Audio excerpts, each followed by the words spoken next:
dear friends, good evening. Such a beautiful, beautiful evening. Let's keep on reading page 93. After Bao Yu recovered, he went to walk around the court and bumped into one of Tan Chun's servants who had come to give him a note from Tan Chun detailing the idea of setting up a poetry club. Bao Yu carried on walking until he reached Bao Chai, Dai Yu, Xi Chun, and Ying Chun, who were gathered in the studio of Glorious Autumn. As Bao Yu was talking about Tan Chun's idea, Jia Zheng's eldest daughter-in-law, Li Wan, appeared at the door. Li Wan appeared at the door. She smiled and joined in the conversation, saying, "How wonderful! Maybe I put myself forward as the club president." They settled on the name, the Begonia Club, and each person decided to adopt a pseudonym for writing under. Bao Yu called himself the Child of the Happy Red. Dai Yu called herself the Queen of Bamboo, and Bao Chai became the Lady of the Sweet Herb. The next day, Bao Yu went to see the Lady Dowager to ask whether Xiang Yun could also join the club. So Bao Yu just recovered and talked about Tan Chun's club, and these ladies are giving themselves different names and make a poetry club. Okay, page 85. One day, after consulting Bao Chai, Xiang Yun invited the Lady Dowager and her family over to enjoy the delicious crab and fragrant osmanthus and gui hua, and the evergreen in the lotus fragrance harbor. Three tables were set up. The Lady Dowager sat at the head table with Aunt Xue, Bao Yu, Xue Yima, Aunt Xue, Bao Yu, Dai Yu, and Bao Chai, while Lady Wang, Xiang Yun, Tan Chun, Ying Chun, and Xi Chun sat at the eastern table, and Xi Feng and Li Wan sat at a smaller table close to the door. However, this last table remained unoccupied since Xi Feng and Li Wan spent the entire afternoon serving the Lady Dowager and Lady Wang. So, three tables. There is a big table. This must be Wang Xifeng's table. Xiang Yun also told the servants to send 2 plates of crab over to concubine Zhao, as well as leaving 2 more on the balcony for Yuan Ying, Ping Er, Yuan Ying, 鸳鸯、鸳鸯、平儿, and the other respected servants.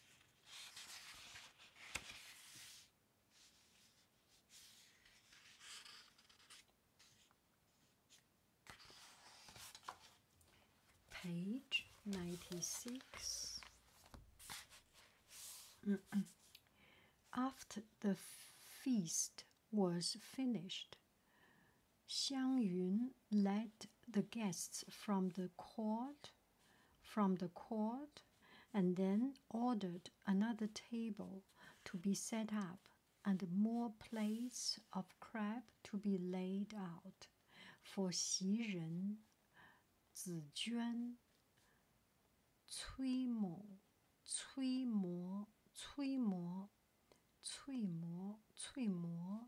and other servants.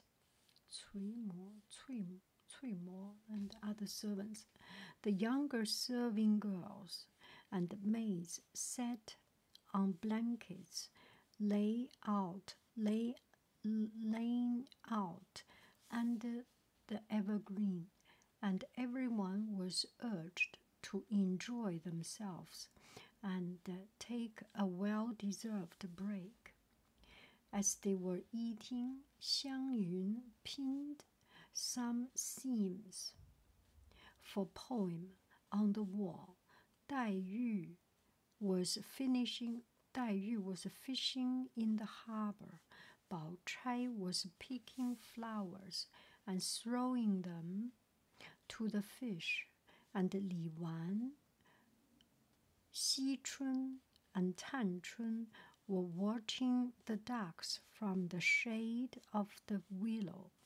They each studied the themes and went about writing poems, which were then handed to Ying Chun after Li Wan and the others had read all the poems. They awarded first prize to the poem called The Chrysanthemum by the Queen of Bamboo. Queen of Bamboo is so they write poem together. Okay, Xi Feng, page 97. Xi Feng called for Ping Er and instructed her to help Granny Liu and Ba Er, who were sitting in the garden with the wife of Zhou Rui. Some of the servant girls were sorting dates, pumpkins, and other vegetables from some sacks.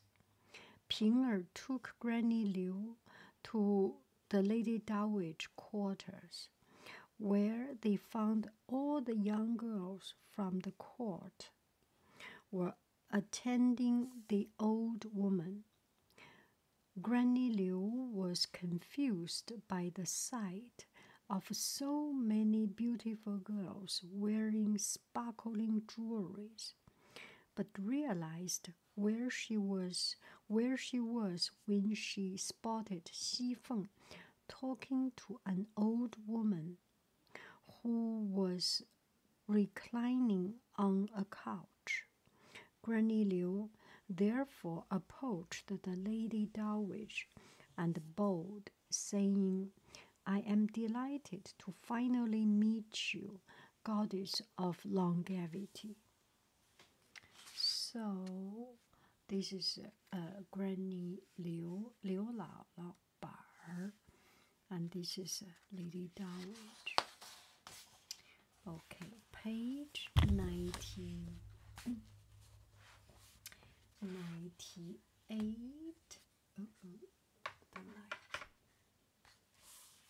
The following day, the Lady Dowager arranged a large breakfast in the seeping fragrance pavilion as a way to show her appreciation of Xiang Yun's dinner. The Lady Dowager settled on a large patterned cushion that the servants had set up on the balcony and invited Granny Liu to join her. Xi Feng then offered to give Granny Liu a makeover. She took a handful of flowers and began to arrange them in Granny Liu's hair. Soon all the women were giggling, and even the Lady Dowager could not hide her smile. I'm not sure that my head deserved all this attention, Granny Liu exclaimed. I must be looking truly wonderful. Page 99. We are almost to 100 pages. When they had eaten breakfast, Granny Liu was given a small tour, which led them to the bamboo lodge. They followed a trail of pebbles into a bamboo grove, and Granny Liu went to walk on the dark moss in order to leave more room on the path for the others. The Lady Dowager servants tried to call her back and take her arm, telling her how slippery the ground was. But Granny Liu would not listen. I know how to walk on moss, she said. However, as she was walking, her feet slipped and she skipped to the ground, producing laughter from everyone. I suppose that is a punishment for boasting, Granny Liu exclaimed as she picked herself up from the ground. 刘姥姥进大观园。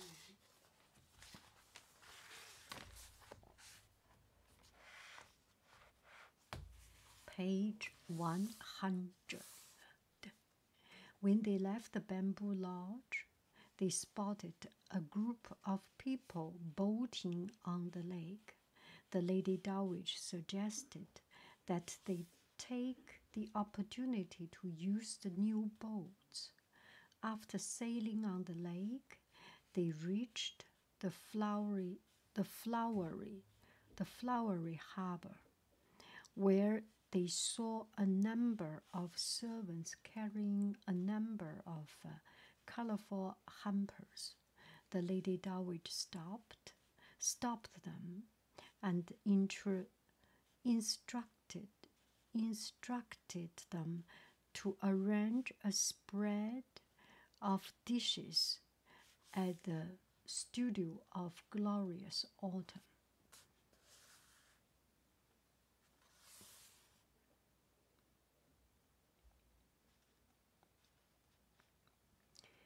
Xi Feng and the Yuan Yang, meanwhile, had concocted a plan to trick Granny Liu. Yuan Yang took Granny Liu into a corner and told her what she must say before eating. She told the old woman that if she did not do so, she would risk offending her hosts.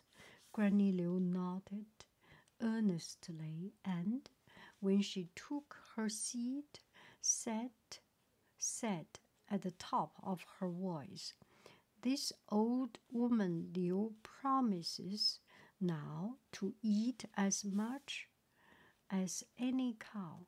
I will keep my noble vow and gorge myself on a